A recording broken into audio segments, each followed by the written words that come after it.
Jambo wandugu wapenzi, Yohani nane, makumi ine na tano hata makumi ine na saba inasema, nami kwa sababu ninasema kweli hamuniamini. Nani katikati yenu anayenishitaki juu ya dhambi?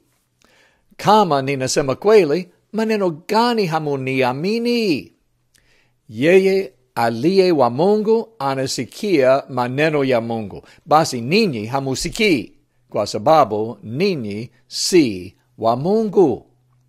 Walikuwa wamesimama mbele ya Bwana ukweli mwenyewe. Hata hivi hawakuamini. Yesu alizungumza ukweli na aliishi ukweli kabisa kwa maisha yake.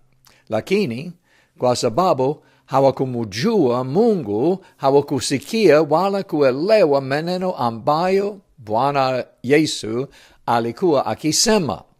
Ni vivyo hivyo leo wakati watu wanaposoma Biblia, isipokuwa unajua mwandishi mwenyewe, huwezi kuelewa kilichoandikwa.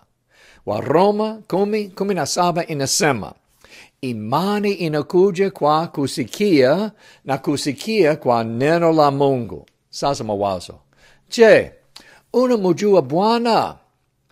Huu ni ulizo kubwa kwa maisha yako.